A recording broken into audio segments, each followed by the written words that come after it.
गिरः पूषा विमलैः शब्दवारिभिः तमश्चाज्ञानजं भिन्नं तस्मै पाणिनये नमः। अज्ञानान्धस्य लोकस्य ज्ञानाञ्जनशलाकया चक्षुरुन्मीलितं येन तस्मै पाणिनये नमः। तस्मै पाणिनये नमः। तस्मै पाणिनये नमः। नमो नमः महोदय। नमो नमः सर्वेभ्यो नमो नमः सुप्रभात। चलिए आज की रचनात्मक कौमुदी की कक्षा प्रारंभ करते हैं। तो आज हम लोग अध्ययन करेंगे अभ्यास 16। इस अभ्यास में आपको कुछ शब्द रूप और उसके बाद धातुएं बहुत सारी मिलेंगी। आप जैसे 25 शब्द देने हैं तो 25 शब्द में से 7 तो शब्द रूप हो जाएंगे और इसके अलावा 18 आपकी धातुएं हैं। 18 धातुएं बताई गई हैं। धातुओं का प्रकरण इसलिए इन्होंने इस अभ्यास में धातुएं ज्यादा ना इसलिए बता रहे हैं क्योंकि अब आज से आत्मनेपदी धातुओं का प्रकरण प्रारंभ हो जाएगा। अब तक तो हमने जितने भी रूप बनाए अब तक परस्मै पद में बना रहे थे। अब आत्मनेपद में हमें रूप बनाने सीखने हैं। ठीक है, तो सबसे पहले हमारा शब्द रूप देख लेते हैं शब्दकोश के अनुसार। युष्मत शब्द, तो युष्मत शब्द तो आपको पता ही है, तू के लिए हम कहते हैं। इसमें त्वम, युवाम, यूयम, त्वाम, त्वा। तो आपको ये याद करना अच्छे से। ये देखिए, त्वम युष्मत ही याद करना है। करने को तो आप युष्मत भी अस्मत भी कर सकते हैं क्योंकि अगला जो अभ्यास आएगा उसमें अस्मत के रूप दिए जाएंगे। दोनों करने तो अनिवार्य है काफी। तो देखिए, त्वम युवाम यूयम, त्वाम त्वा, युवाम वाम, युष्मान वह, त्वया युवाभ्याम युष्माभिः, तुभ्यं ते युवाभ्याम वाम युष्मभ्यं वह, त्वत् युवाभ्याम युष्मत्, तव ते युवयोः वाम युष्माकं वह, त्वयि युवयोः युष्मासु। इसी प्रकार अहम आवाम वयम, माम मा आवाम नौ अस्मान्नः, मया आवाभ्याम अस्माभिः, मह्यम में आवाभ्याम नौ अस्मभ्यम नः, मत आवाभ्याम अस्मत्, मम में आवयोः नौ अस्माकं नः, मयि आवयो, यहाँ अवयोः जो लिखा है आवयोः होगा, मयि आवयोः अस्मासु। ठीक है, तो ये हमारे अस्मत् और युष्मत के रूप हो गए। ये आपको जो दिख रहे हैं ना, ये भी इन्हीं के रूप ही हैं। जैसे हम लोग त्वाम की जगह पर त्वा का प्रयोग भी करते हैं, युवाम की जगह पर वाम का प्रयोग भी करते हैं, युष्मान की जगह पर वाह का प्रयोग भी करते हैं, तुभ्यम की जगह पर ते का प्रयोग करते हैं, युवाभ्यम की जगह वाम का। इस प्रकार हम करते हैं। पर कब करते हैं? जब ये बात आती तो इसका प्रकरण चलाएंगे किस दिन। ठीक है, वैसे इसका क्या है कि ये स्टार्टिंग में कभी भी नहीं भूल जाते। एक पद बोल लेंगे ना आप, मतलब आपका वाक्य है, उस वाक्य में एक पद, जब तक एक पद बोलने के बाद ही आप इनको बोल सकते हैं। समझ में आपको? मतलब स्टार्टिंग में आप ऐसे नहीं कह सकते त्वा। ठीक है ना, आपको पहले एक पद बोलना पड़ेगा, उसके बाद ही आप त्वा कह सकते हैं। अगर आप स्टार्टिंग में कहना चाहते हो तो आपको त्वाम ही कहना पड़ेगा। तो मनीष जी, ये जितने भी आपने गोल किए ये सारे ऐसे हैं जो शुरू में नहीं बोले? शुरू में नहीं बोलेंगे, मतलब सारे जितने तीन आपने गोले लगाए। हाँ, तीनों ऐसे हैं। जी जी। अभी देखिए, इनके ये एक ऐसे आदेश हैं जो शब्द रूप बनने के बाद हम सीधा इनकी जगह पर आदेश कर देते हैं। जैसे त्वाम, हमने त्वाम बना कर रख लिया, तो त्वाम की जगह पर हम सीधा डायरेक्ट त्वा आदेश कर देंगे। युवाम की जगह पर सीधा वाम आदेश कर देंगे। युष्मान की जगह पर सीधा वह आदेश कर देंगे। ठीक है, इसी बार माम की जगह पर सीधा मान, नौ की जगह पर। हल्का सा देखेंगे आप सभी लोग कि कैसे कर रहे हैं, किसके सूत्र के द्वारा कर रहे हैं, हम आप लोग नोट कर सकते हैं। ठीक है, ताकि एक सामान्य एक चर्चा चल रही है, क्योंकि आगे सिर्फ धातुएं हैं, ज्यादा कोई चर्चा तो चलेगी नहीं।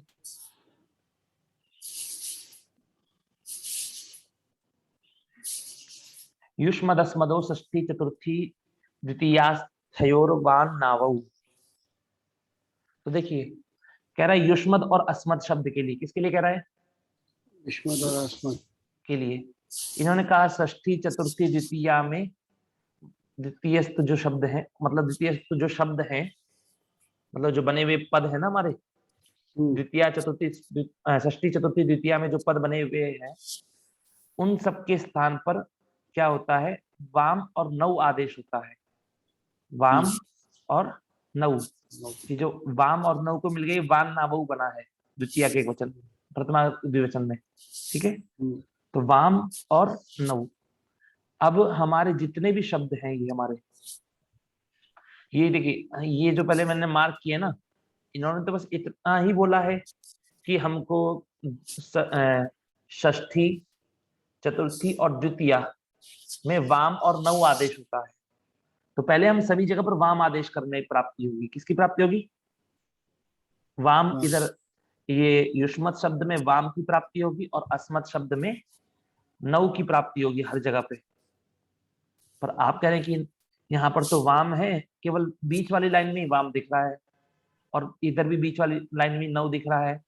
आप तो बोल रहे हैं कि हर जगह पे वाम और नौ होगा। कह रहे हैं हाँ, ये सूत्र के द्वारा तो हर जगह पे होना चाहिए। ठीक है, पर अगला सूत्र आया, क्या कह रहा है? बहुवचनस्य वस नसौ, कि बहुवचन में क्या क्या होता है? वस और नस। और वस और नस कैसे होंगे? अस्मद और युष्मद के बहुवचन में वस और नस आदेश होता है। तो देखिए, ये अस्मद, युष्मद और अस्मद का वो है, तो बहुवचन है ये। तो तो ये तीनों, ये जो पूरी लाइन थी, इसमें हमने क्या कर दिया? वस और नस कर दिया। तो यहाँ भी वाम प्राप्त था और यहाँ नौ प्राप्त था। पर अब क्या कर दिया हमने? वस और नस कर दिया। तो ये समझ में आया आपको कि बहुवचन के लिए एक अलग सूत्र आ गया, बहुवचनस्य वस नसौ।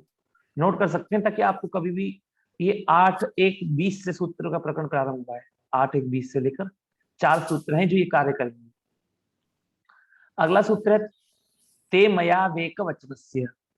ये जो ते मया है, तो यहाँ पर क्या है? ते मयऊ, मतलब ते और मे। मूल शब्द क्या है? दो मूल, ते और मे। तो कह रहे एक वचनस्य ते मे, कि एक वचन में ते और मे आदेश होंगे। क्या होंगे? ते और मे। एक वचन में ते और मे।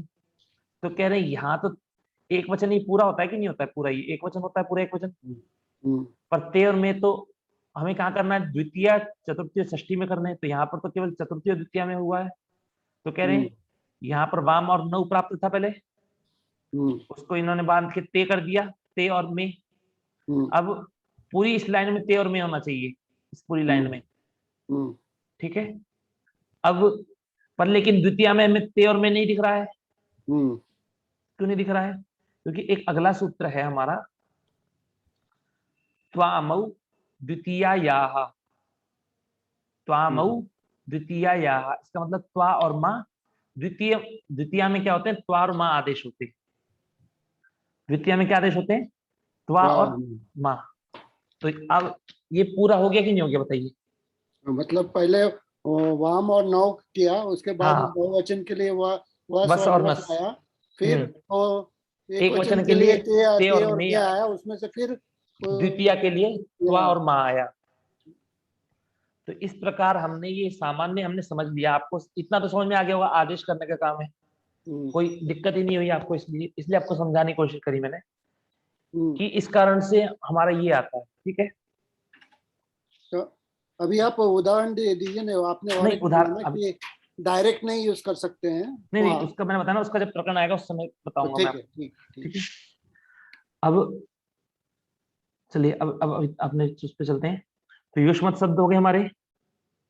तो युष्मत शब्द आपको याद करने, ये तो इतना तो कंफर्म है। अब देखिए अगला क्या है? सिंह। सिंह माने क्या है? आपको सभी को पता ही है। सिंह माने शेर। प्रातः काल मॉर्निंग को कहते हैं, मध्याह्न नून को, ठीक है, सायंकाल सभी इवनिंग को, मार्ग रास्ते को, निशा माने रात्रि। निशा माने क्या होता है? रात्रि। तो प्रातः काल, मध्याह्न और सायंकाल, ये तो हमारे समय के वाचक हो गए कि नहीं हो गए? समय के वाचक है। मार्ग एक अधिक आधार है जिस पे हम लोग चलते हैं। रात्रि भी ये क्या कहते हैं, समय का वाचक है। अब चलते हैं धातुओं का प्रकरण प्रारंभ करते हैं। धातु आई पहली सेव धातु। धातु क्या है? शेवरी सेवनी, शेवरी सेवने, इसी धातु को धात्वादेह शाह से शागोसा होता है। उसके बाद इसे सेव आदेश हो जाता है, मतलब सेव बन जाएगा। फिर कुछ नहीं करना, भवादिगण की धातु है आपकी, शब्द लगाइए और ते प्रत्यय लगाइए, आत्मनेपदी धातु। इस प्रकरण में जितनी भी धातु आएंगी वो सारी आत्मनेपदी ही आएंगी आपके लिए। तो सब में क्या लगेगा? सब में ते लगेगा। तो सेव अते सेवते आप लोग पढ़े हुए हैं, इसलिए मैं आपको सिर्फ वो बता रहा हूँ क्या विकर्ण जोड़ा और प्रत्यय लगाया, ठीक है। अगली धातु आई हमारी दुर्लभश प्राप्त। दुर्लभश प्राप्त इत संज्ञा कर दी, दु और श की संज्ञा के लब बचेगा। और लब में क्या करेंगे? अब भवादिगण की धातु है, शप जोड़िए और ते जोड़ के क्या बनेगा आपका? लभते। लभते। वृद्ध धातु है बढ़ना अर्थ में, ठीक है। कौन सी है? वृद्धु वृद्धौ, वृद्धु वृद्धौ बढ़ना अर्थ में है। तो शप लाइए, भवादिगण की धातु है ये भी, शप लाए। शप को देखते ही उपधा में री है, तो पुगंत लघु पदस्य जैसे गुण हो गया, व्री को वर हो गया, तो वर्ध बन गया, वर्ध। वर्ध आते वर्धते। मुद धातु है, मुद हर्षे, प्रसन्न होना अर्थ में, भवादिगण की धातु है भी। तो क्या करेंगे? मोद, पुगंत लघु पदस्य जैसे गुण करेंगे ऊ को, मोद आते मोदते। सह धातु आई अगली। तो सह धातु वैसे तीन है, एक भवादि की है, एक दिवादि की है और एक चुरादि की है, पर हमको यहाँ पर भवादि की सह धातु लेनी है, सहमर्षण, ठीक है। तो सह धातु सहनार्थ में, सहने के लिए हम सहमर्षण धातु का प्रयोग करते हैं। तो सह आते मतलब सह आ क्या है? शप है, और ते जोड़े तो सहते। याच धातु है, तुयाच्री याच्यायाम, तुयाच्री याच्यायाम धातु है हमारी, याचना करने के लिए, ये भी भवादिगण की है। तो क्या करेंगे? शप मतलब आते याचते। अगली धातु हमारी कौन सी होते? वृत्त। आपने इसका नाम तो सुना ही होगा, वृतु वर्तने, वृतु वर्तने। होने के लिए हम लोग बोलते हैं होना, जैसे अस्थि का प्रयोग करते हैं इस प्रकार वर्तते का भी प्रयोग करते हैं। तो ये इसी धातु से ही वर्तते बनेगा आपका, वर्तते वर्तेते वर्तन्ते। गुण कर दीजिए, उपधा में री को गुण कर देंगे, जैसे वृत्त को किया था वर्त, और वर्त आते वर्तते। ईक्ष धातु है हमारी, ईक्ष दर्शन है, दर्शन करने के लिए, इसके लिए दर्शन करने के लिए हम लोग ईक्ष धातु का प्रयोग करते हैं। और अगली जो धातु है हमारी निरुपसर्ग पूर्वक ईक्ष धातु, कौन सी है? निरुपसर्ग पूर्वक ईक्ष धातु। तो उसका अर्थ क्या है? देखना अथवा निरीक्षण करना। देखना अर्थ भी कह सकते हैं, अथवा निरीक्षण। तो निरीक्षण इसी से बना, निरीक्षण, अन प्रत्यय कर दिया भाव में। वंद धातु है, असलियत में ये वंद धातु नहीं है, क्या है? वधि अभिवादन स्तुत्यो है, वधि अभिवादन स्तुत्यो हो। इसमें धातु में ह्रस्व ई की संज्ञा है, किसकी संज्ञा बोले? ह्रस्व ई की। तो ह्रस्व ई की संज्ञा कुछ होता है क्या? नुमागम होगा ना, नुमागम होगा, ह्रस्व ई की है। तो वधि से क्या बन गया? वंद बन गया, वंद आते वंदते। भाष धातु है, भाष व्यक्तायाम वाची, भाष व्यक्तायाम वाची धातु है हमारी, वादिगण की है। तो क्या करेंगे? भाष आते भाषते। कूर्द धातु है, दूसरी कूर्द जो इन्होंने बड़ा ऊ दिखा रखा है, कूर्द नहीं है, धातु क्या है? कुर्द, कुर्द क्रीडायाम एवं, क्या है? कुर्द क्रीडायाम एवं, कूद खेलने के लिए कहेंगे, मतलब कूदना इत्यादि। तो यहाँ पर क्या सूत्र से दीर्घ हो गया बताइए? उपधायांच, उपधायांच, ठीक है। यत धातु है, यति प्रयत्ने, प्रयत्न शब्द इसी से बनता है, यत्न धातु से ही, यत्न में प्रयत्न। तो यत्न करने के लिए है ये, कुछ क्या करेंगे फिर, शब्द जोड़िए, भवादिगण की है, यत यत आते यतते। शिक्ष धातु है हमारी, सीखने के लिए, शिक्षोपादाने, शिक्ष विद्योपादाने, विद्या का उपादान करने के लिए। अर्थात उपादान मतलब, उपादान माने ग्रहण करना, उपादान माने ग्रहण करना, ठीक है। तो विद्या का उपादान करने के लिए, शिक्षा का सीखने के लिए उपादान कैसे हो पाएगा, तो जो सीखेंगे ना हम लोग, जो ग्रहण करेंगे, तो मतलब सीखने के लिए शिक्ष धातु का प्रयोग करते हैं, सीखने के लिए। कंप धातु है हमारी, कपिक चलने, कपि चलने मतलब कांपना के लिए, जिससे कपि है, हमने ई की संज्ञा करी इसमें, उसी का इस कारण से इदितोनुम धातु से नुम का आगम होकर कंप बन गया, और कंप आते कंपते हमने प्रयोग किया। भिक्ष धातु है, भिक्ष भिक्षायाम अलाभे लाभे च। क्या है ये धातु, भिक्ष भिक्षायाम, बोलिए, भिक्ष भिक्षायाम, अलाभे लाभे च। लाभे लाभे च। इसका मतलब क्या है, कुछ बता सकते हैं? कि भिक्ष धातु भिक्षा मांगने के लिए, भिक्षायाम, अलाभे लाभे च, कि चाहे लाभ हो या आपको भिक्षा मिले या ना मिले। समझ आ रहा है भिक्षा का मतलब क्या है? भिक्षा का मतलब ये नहीं है कि मतलब हमने किसी से मांगा तो वो हमें दे ही देगा, नहीं, चाहे प्राप्ति हो चाहे प्राप्ति ना हो।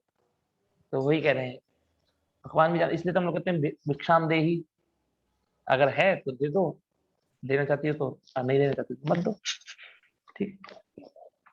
ईह धातु है, ईह चेष्टायाम, ईह चेष्टायाम चाहना अर्थ में हमारी धातु है।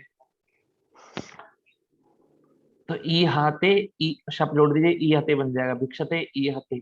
शुभ धातु है, शोभित होने के अर्थ में।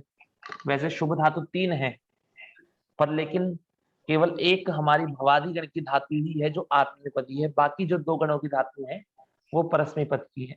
इसमें परस्मै पद में, जैसे अब मान लीजिए एक आपकी भवादिगण की धातु है शुभ भाषणे, जो भवादिगण की ही है पर परस्मै पदी है, उसका रूप क्या बनेगा किशोर महोदय? धातु शुभ है, भवादिगण की है, परस्मै पद में क्या बनेगा? शुभति, शोभति, शोभति, शोभति। ठीक है।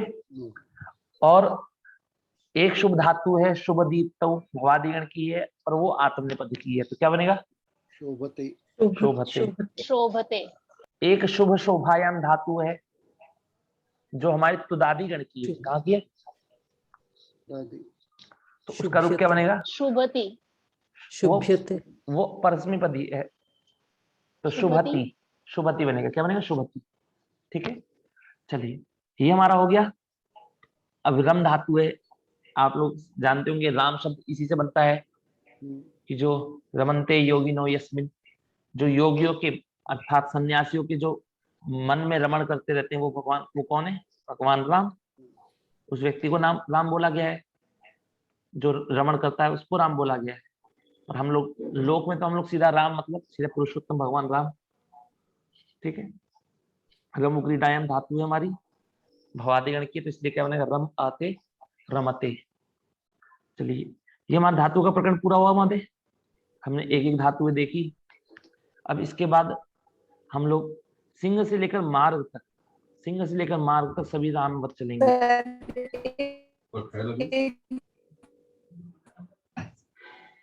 कुछ कहना चाहते हैं?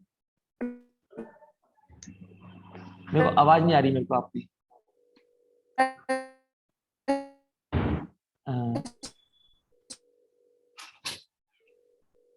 चलिए आवाज नहीं आ रही तो मनीष महोदय 1 मिनट में डिस्टर्ब करूं क्या? बोलिए। डिस्टर्ब, उसे डिस्टर्ब का नाम मत दीजिए ना जी। इसमें जैसे इन्होंने कहा है कि सिंह से लेकर मार्ग तक रामवत होगा, फिर इसमें केवल एक ही छूट जाता है, निशा, तो वो इसमें नहीं आएगा। हाँ, निशा नहीं बताया इसमें उसको, वो हमारा लता की तरह चलेगा, मतलब रमा की तरह। अच्छा, ओके, बिल्कुल कोई दिक्कत नहीं है, आकारांत है ना, तो मतलब रमा को पकड़ लीजिए। ये अकारांत है इसलिए राम पकड़ लिया इन्होंने। जी। ठीक है, और सेव से लेकर रम तक सारी की सारी आत्मनेपदी है आपकी धातु, ठीक है। जी। ये आगे व्याकरण में अब हम आज युष्मत का पढ़ा हमने, लट लकार पढ़ेंगे। क्या पढ़ेंगे? अब तक हम पहले लट लकार इत्यादि सब पढ़ चुके हैं, लट लोट लंग विधिलिंग, पर हमने किस में पढ़ा था महोदय? केवल परस्मै पद में पढ़ा था। अब हम लट लकार पे दोबारा पहुंच गए, पर किस पे पहुंचे? आत्मनेपद में। और कारक के अंदर हमारा क्या चल रहा है? सप्तमी कारक का ज्ञान करेंगे, और संधि के अंदर हम श्चुत्व संधि का ज्ञान करेंगे। श्चुत्व संधि आपने पढ़ी है सभी ने, ठीक है। कारक भी ज्यादा नहीं है सप्तमी का, इस अभ्यास में ज्यादा नहीं है। चलते आगे चलते हैं। सेव धातु है, नए लोगों के लिए भी इसके रूप याद करने पड़ेंगे। कुछ नहीं है, संक्षिप्त रूप है अते एते अंते असे एथे अद्वे ए आवहे आमहे। इनको जोड़ दिए तो सेव अते सेवते, सेव एते सेवन्ते, सेव अंते सेवन्ते, सेव असे सेव सेवसे, सेव एथे सेवेथे, सेव अद्वे सेवद्वे। यहाँ अध्य लिखा है, इसको गलत, ये गलत है, या नहीं है वह। सेव ए सेवे, सेव आवहे सेवावहे, सेव आमहे सेवामहे, ये हमारा रूप हो गया, ठीक है। अब मैं व्याकरण वालों से कुछ पूछूंगा, ठीक है। यहाँ पर अते है, ये तो सिंपल है, ये जो आ है ये तो शप है, शप का आ है, और ये ते है, केवल हमने जोड़ दिया। यहाँ एते में क्या क्या जोड़ा है हमने, बताइए। ये एते संक्षिप्त रूप आपको इते है कैसे ना? बना? सेव प्लस इते इते, है। इते का ए हो जाए, हाँ, आ प्लस इते, गुण हो जाए। ठीक है। और अब ये भी पूछ लेता हूं कि ये ई कहां से आ गया? आतोनित, आतोंगितः, क्या सूत्र है? आतोंगितः, गितः, नितः। ठीक है। चलिए अंत इत्यादि सब अंत्य बन जाएगा, सेम असे, एथे भी वैसे बनेगा, अद्वे ए आवहे आमहे। अच्छा ये यहाँ पर तो ता था ना, त आताम झ, ये ए कैसे हो रहा है? ये सभी में ए कहाँ से दिख रहा है? किस सूत्र के द्वारा? कोई और बताइएगा। आत्मनेपदे नाम टेरे, पित आत्मने पता नाम तेरे, चलिए ठीक है। तो ये हो गया हमारा। अब स्टार्ट करते हैं हम लोग। सारे वैसे ही बना लेने हैं आपको, जैसे देखिए हमने एक एक करके बना लिया। लभते, वर्धते, मोदते, वर्तते, ईक्षते, वंतते, भाषते, कूर्दते, यत्ते, शिक्षते, इयते, शोभते, रमते, ये सब हम वैसे ही बना लेना है जैसे सेवते के रूप से लेंगे, ठीक है। और सभी लोग बना करके देखिए, कुछ धातु ये लभ अते, लभते, लब एते, लबंते, इस प्रकार सारा बना करके देखिएगा। ऐसा नहीं है कि आपको हो गया है मतलब बता दिया बस अब अपने आप नहीं करेंगे, ठीक है। भुआदिगण सभी धातु आत्मनेपदी के रूप सेव के तुल्य चलेंगे। पूर्वोक्त रुच त्रयी आदि धातु आत्मनेपदी धातुओं के रूप भी सेव के तुल्य ही चलेंगे। जैसे रोचते बनता है ना महोदय, क्या बनता है हमारा? बोलते नहीं, रोचते, और त्रयी से क्या बनेगा? त्रायते, त्रायते। इनके रूप भी जो हमने पहले पढ़ चुके थे, रुच और त्रयी धातु, उनके रूप भी हमारे आत्मनेपद की तरह ही चलेंगे। अब चलिए नियम आया, हमारा सूत्र क्या है? आधारो अधिकरणम, अर्थात आधारोधिकरणम। तो कहते हैं जो किसी क्रिया का के आधार को अधिकरण कहते हैं।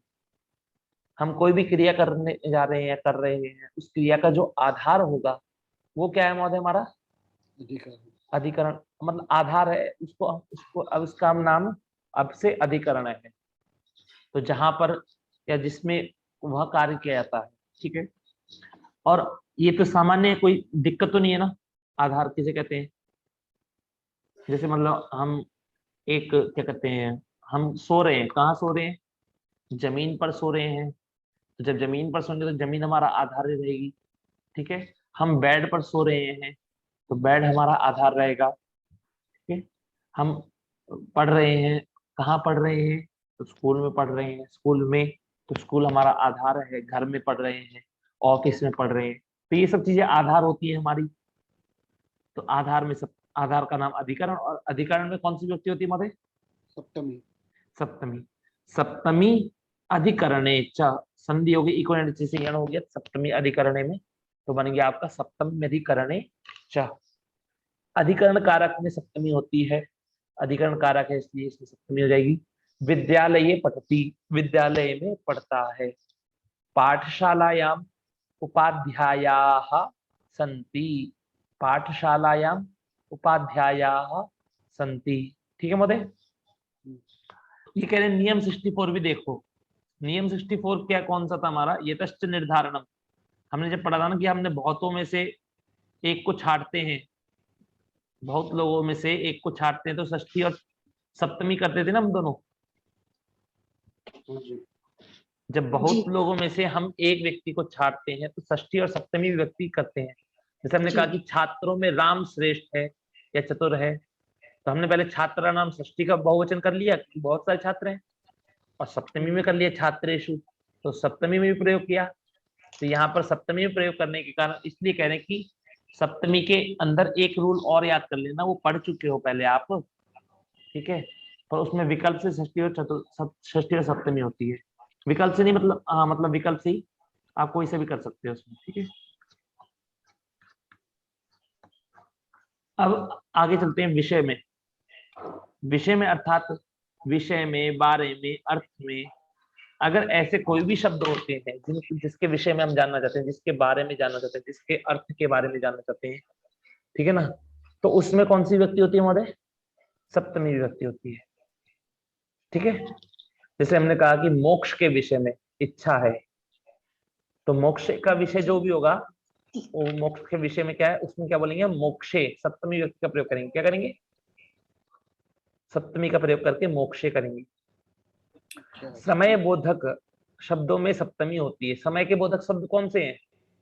आपने भी पढ़े ना, दिन, दिवस, प्रातः काल, ये जो जितने भी मध्याह्न, सायंकाल, रात्रि, तो ये सारे आपके दिन के क्या कहते हैं, समय बोधक है कि नहीं है?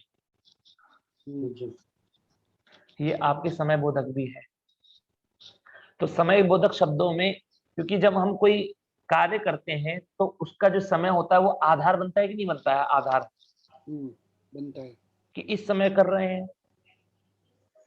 बच्चे प्रातः काल में स्कूल में पढ़ते हैं, प्रातः काल में मतलब मॉर्निंग में पढ़ते हैं स्कूल, प्रातः काल। ये जो समय बोधक है ये हमारा आधार बनता है। समय हमेशा आधार बनता है हमारा, इसलिए हमें समय में हम सप्तमी विभक्ति का प्रयोग करके दिने, दिन शब्द है तो दिने, दिवस है तो दिवसे, प्रातः काल है तो प्रातः काले, मध्याह्न है तो मध्याह्ने, सायंकाल है तो सायंकाले। पर जब निशा आया, आकारांत होने के कारण रात्रि के समान, रात्रि कह रहा हूँ, वो लता रमा के समान निशायाम बनेगा सप्तमी में, ठीक है। ये हमारे क्या बोलते हैं उसे, शैशवे, यौवन, वार्धक्य, अर्थात क्या बोलेंगे, आयु के मतलब ज्ञान कराने वाले ही। बाल्यकाल में, यौवन में, वार्धक्य में, क्या हमने, उन्होंने बुढ़ापे में ये किया, उन्होंने बचपन में ये किया, उन्होंने जवानी में ये किया। तो जवानी में किया इसका मतलब क्या है? जवानी आधार बनी थी कि नहीं थी उनकी? जी। बाल्यकाल उनका आधार बना था, बुढ़ापा उनका आधार बना था, इसलिए वार्धक्य, यौवने, शैशवे इत्यादि ये रूप हमारे बन गए, ठीक है। वा पठती कि बाल्यकाल में पढ़ता था, यौवन में हम लोग बाल्यकाल में पढ़े थे, या फिर हम लोग कोई कहेगा हम लोगों ने यौवन में पढ़े थे, यौवने, कोई कहेगा हमने वृद्धि काल में पढ़ा था, ठीक है। तो अब चलिए संधि का सूत्र है स्तोहोश्चनाश्चु। आप सभी लोग भली भांति इससे परिचित हैं, ठीक है, क्योंकि आप सभी लोग व्याकरण के हैं। फिर भी एक बार, स्तोहोश्चुनाश्चु, स्तोहो में षष्ठी विभक्ति है, श्चुना में तृतीया और श्चुः में प्रथमा है। तो सबसे पहले स्थानीय किसे कहते हैं? षष्ठी होती है, जिसमें षष्ठी किसमें है? स्तोहो में, इसलिए स्तोहो। तो षष्ठी स्तु, सकार और तवर्ग, तू से तवर्ग को ग्रहण किया, तो सकार और तवर्ग के स्थान पर कार्य होगा। कब होगा? तो श्चुना, श्चुना तृतीया होने के कारण योग है, बाद और पूर्व दोनों में होगा। तो स्तोहोश्चुनाश्चुः, तो श्चु माने क्या हो गया आपका? कि बाद में ये मतलब श्चु आदेश होगा आपका, बाद में श्चु, बाद में या पूर्व में श्चु का योग हो तो सकार और तवर्ग के स्थान पे शकार और चवर्ग आदेश हो जाएगा।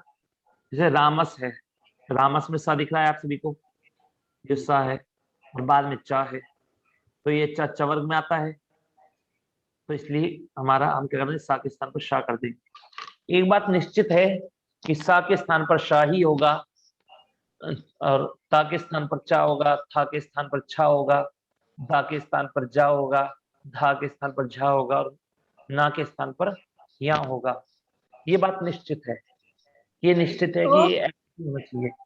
पूर्व में यदि कोई भी वर्ण हो, वो जो वर्ण होना चाहिए वो सकार, तालव्य, शकार अथवा चवर्ग के ग्रुप का ही होना चाहिए। मतलब इन 6 में से कोई भी वर्ण मिला तो जो चेंजेस आएगा वो यही चेंजेस आएगा। ठीक है आपका? स और तवर्ग ही बदलेगा। हाँ, बस सकार और तवर्ग जो बदलेगा बदलेगा वो आगे सकार या और पीछे, चवर्ग को, हाँ कहीं भी मतलब आने दो, लेकिन बदलेगा तो यही। निश्चित है कि ये सा के स्थान पर तालव्य शाह ही होगा, चाहे बाद में चा का योग है, चाहे छा का योग है, किसी का भी योग हो। ठीक है। अच्छा, एक सूत्र है महोदय, ये तो यहाँ तक हमारा प्रकरण खत्म हो गया है। यहाँ तक बस एक या सूचना ये स्मरण पढ़ लेते हैं। स्मरण रखे कि रामः बालः कः आदि पुल्लिंग एक वचन में सा के स्थान पर ही विसर्ग रहता है। ये तो आपको पता ही है कि सु प्रत्यय आता है, सु में ऊ की संज्ञा होकर सा बसता है, तो राम स रामस, राम में सा जोड़ते तो रामस बनता है। उसी सा के स्थान पर आगे जाके हम लोग ससुज शोरु इत्यादि खर वसाने विसर्जनीय से विसर्ग करते हैं, तो तभी रामा बनता है। तो ये जो सा दिखा रहे हैं ये सब इसका सा है, ये किसका सा है? ये रामस जो विसर्ग बनता है उसी का ही सा है। ये मूल में सा ही होता है, पर संधि के कार्यों में हम क्या रखेंगे? सा को रखते हैं। क्यों? क्योंकि सा को ही मूल, आपको अध्ययन करा था, आपको मैंने बताया था, तो आपको पता लगा होगा। नहीं होगा तो फिर कोई बात नहीं, धीरे धीरे अभ्यास कर लेंगे उसका। एक सूत्र आपने पढ़ा है क्या, शाप? मैंने पढ़ा है क्या या कभी? आप सुमित्रा जी आपने पढ़ा है क्या? नहीं। संदीप महोदय? नहीं। चलिए इस सूत्र का अध्ययन करते हैं। ये स्तोहोष्टनाश्चु सूत्र जो कार्य कर रहा है, इस सूत्र को मना करता है ये। अब किशोर महोदय, इस सूत्र में पंचमी विभक्ति है, तो इस पंचमी का अर्थ क्या है? पंचमी का अर्थ क्या होता है? सेपरेशन, परे परे सात के उत्तर। सेपरेशन। हाँ, सात नहीं, सात मतलब शाह है। सात मतलब क्या है? शाह। और पंचमी होने का कारण क्या है? शाह से परे, शाह से परे। ये बात निश्चित होगी। प्रकरण चलता है इसका, प्रकरण के अब अनुवृत्ति आके काम चलेगा। अच्छा, भरत महोदय है क्या? नहीं है क्या? चलिए, तो सात ये प्रकरण चलेगा, इसमें प्रकरण में अनुवृत्ति आएंगी, यशु की, तो की, ना की। अब ना की अनुवृत्ति आ रही है, इसका मतलब क्या है? निषेध करेगा। ना की अनुवृत्ति आ रही है तो अर्थ क्या बनता है कि सकार के बाद में तवर्ग होगा। क्या होगा महोदय? सकार, तालव्य शकार के बाद में यदि तवर्ग है तो श्चुत्व नहीं होता है। समझ में आया आपको? तालव्य सकार के बाद में तवर्ग है तो श्चुत्व नहीं होता है, ये बात इन्होंने निश्चित कर दी। तो आपको वैसे तो स्तोहोष्टनाश्चु की प्रवृत्ति करवानी है, पर लेकिन एक बार ये सूत्र का भी स्मरण करके रख लेना है कि यदि पूर्व में तालव्य शकार हो और उस तालव्य शकार के बाद में तवर्ग हो तो उस तवर्ग को चवर्ग नहीं होगा, केवल तवर्ग को। अगर पूर्व में तालव्य शाह है, बाद में दंत सकार है, तो उसको तो सा को शाह हो जाएगा, पर किसको नहीं होगा? केवल तवर्ग को चवर्ग नहीं होगा। उदाहरण देख लेते हैं। प्रच्छगींसायाम धातु है, इससे प्रश्न बनता है, प्रश्न बनता है। प्रश्न क्या बना हमारा? एक प्रश्न बन के रेडी हो गया प्रश्न। अब प्रश्न में शाह है, कैसे बन गया आपको ये बस सिंपल है, आप कोई दिक्कत नहीं है। क्या कहते हैं ये, तो प्रश्न बन गया हमारा छो शुडन नासिकेचा सूत्र के द्वारा। आपने पढ़ाई है छो शुडन नासिकेचा कि अनुनासिक वर्ण के परे होने पर ये हो गया, तो शाह हो गया। अब प्रश्न प्लस ना है तो यहाँ पे यो स्थिति बन रही है कि नहीं बन रही है स्तोहोष्टनाश्चु की, कि पूर्व में शाह है, योग है कि नहीं है? तालव्य शाह का श्चु का योग है, तो यहाँ तवर्ग है, तो यहाँ पर बन करके क्या ना को यहाँ हो जाता प्रश्य, पर नहीं हुआ। क्यों नहीं हुआ?